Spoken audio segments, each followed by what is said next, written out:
Friends, welcome to my channel. आज हम 1.3 class 9 का जो 1.3 है, hope is the thing with feathers, ये जो चैप्टर है उसका जो हम भावार्थ हैं, इस कविता का जो भावार्थ है वो हम देखेंगे। सबसे पहले मैं इस पोएम का इंट्रोडक्शन करा दूंगी। This is a poem by the famous American poetess इमिली Dickinson. जो इमिली डिकिंसन थी, उन्होंने जो ये पोएट लिखी थी, तो जो इस पोएट का नाम है hope is the thing with feathers.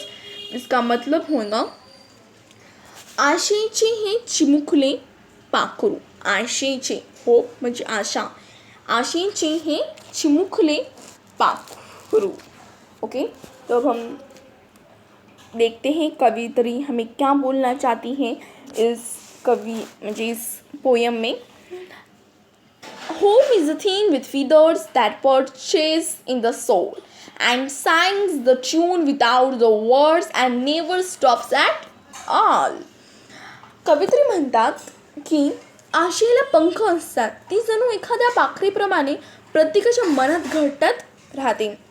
जी आपली होप असते हिला ना पंख असतात, म्हणजे ती कुठं पण राहू शकते, सगळ्यांच्या घरामध्ये, म्हणजे सगळ्यांच्या मनाच्या घरट्यात राहत असते.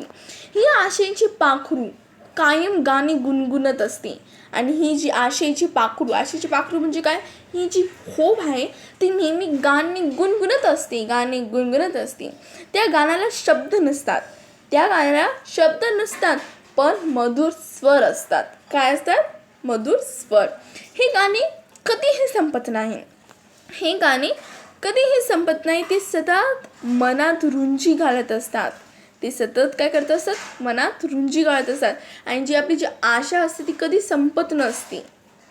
आशा ही हवीशी भावना आहे, जी शब्दांत व्यक्त करता येत नाही. म्हणजे आपण शब्दांत व्यक्त करू शकत नाही ती, पण तिचे अस्तित्व मात्र प्रत्येकाला जाणवत असते. काय असते त्याचे अस्तित्व? प्रत्येकाला जाणवत असते. हमारा जो नेक्स्ट है, and sweetest in the gale is heard, and sore must be the storm that could abash the little bird that kept so many warm. इसका देख लेते हैं, इसे जो कवि ने इस पोयम में इसका अर्थ क्या दिए वाला है. कोणतेही भयंकर वादळ येवो, ही आशेची पाखरू आपले गोड गोड गाणे गातच राहते. म्हणजे माणसाच्या मनातील आशेची भावना, जी होप असते, त्यांना कोणत्याही संकट समय दिलासा देते. जसं काही कोणाला खूप जास्त संकट आला तर आपल्याला आशा, आपली जी होप असते तीच आपल्याला काय करत असते, दिलासा देत असते. नाही, होऊन जाईल. अनेकांना ऊब देणाऱ्या या पाखराला केवळ एखादे महाभयंकर वादळच अस्वस्थ करू शकेल. म्हणजे सर्वांच्या मनाला कायम उभारी देणारी ही आशा मिटवणे कदाचित एखाद्या भयंकर संकटालाच शक्य होईल. कारण ही जी आपली होप असती ही असं म्हणजे लगेच आपले काय मिटत नाही. एखाद्या भयंकर संकटालाच हे शक्य होऊ शकेल. I have heard it in the chilliest land and on the strongest sea, yet never in extremity it asked a crumb of me.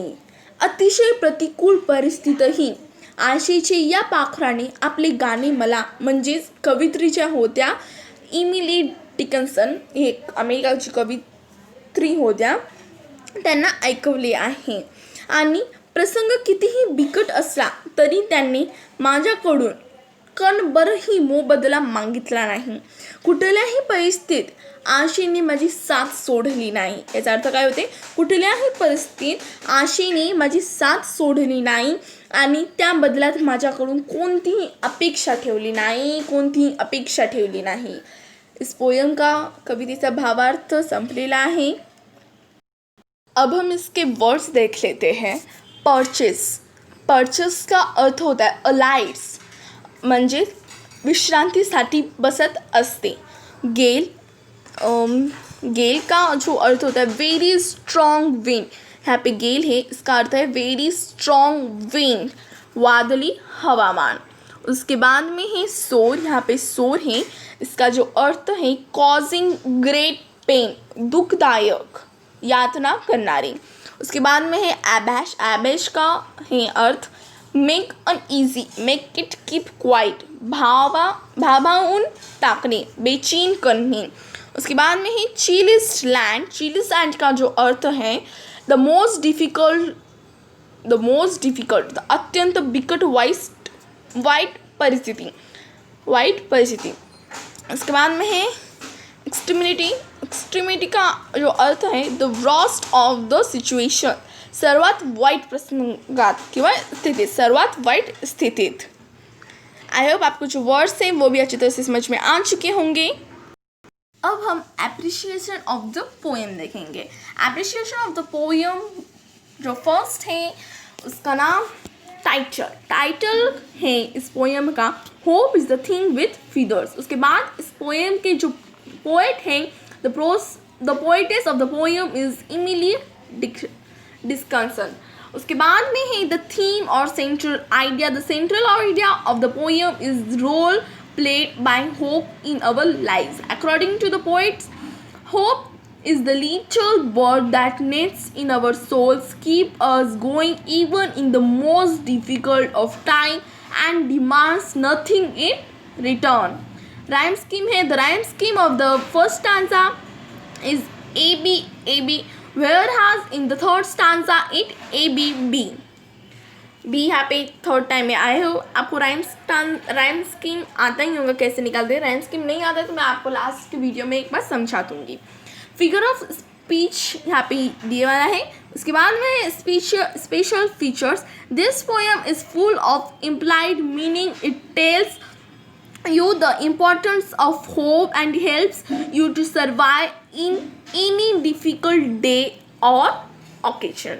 उसके बाद में है फेवरेट लाइन्स। आपको जो भी फेवरेट लाइन्स है वो आप लिख देना। जैसे कि मैं यहाँ पे है my favourite lines from the poems are and sweetest in the gale is here. Why I like the poem, उसका आंसर है I like the poem for its positive message. According to the poet hope is not easily defected, it sustains us. Hope also encourages us to move forward. This message I think is very important for a young person. मैं आपको rhyme scheme कैसे निकालते हैं एक बार सिखा देती हूँ और काफ़ी बच्चों को पता ही होंगी तो भी मैं एक बार बता देती हूँ। जो फर्स्ट स्टांजा है उसमें राइम स्कीम नहीं है। द फर्स्ट टू स्टांजास इन दोनों की जो राइम स्कीम है वो सेम है। वो कैसे सेम है मैं आपको बता देती हूँ। आप यहाँ पे देख सकते होंगे लास्ट का जो वर्ड है फीदर्स और उसके बाद में है सोल, उसके बाद में है वर्ड्स, उसके बाद में है ऑल। आप यहाँ पे देख सकते होंगे फीदर्स एंड वर्ड्स ये दोनों राइम से राइमिंग वर्ड्स से they are and soul and all they are rhyming words.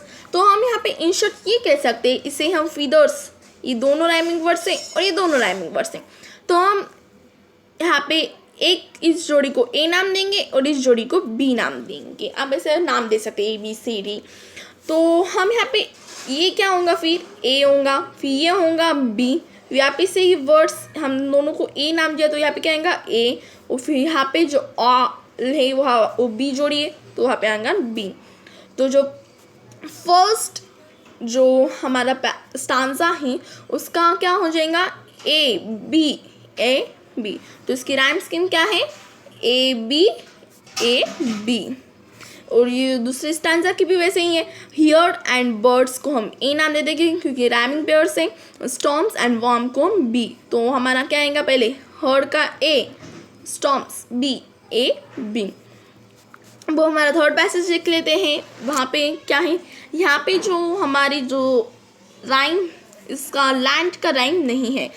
आप यहाँ पे देख सकते हैं थर्ड स्टांजा ये सी, एक्सट्रीमिटी, मी ये तीनों क्या है राइम है। तो हम यहाँ पे तीनों को बी दे देंगे और यहाँ पे ए दे देंगे।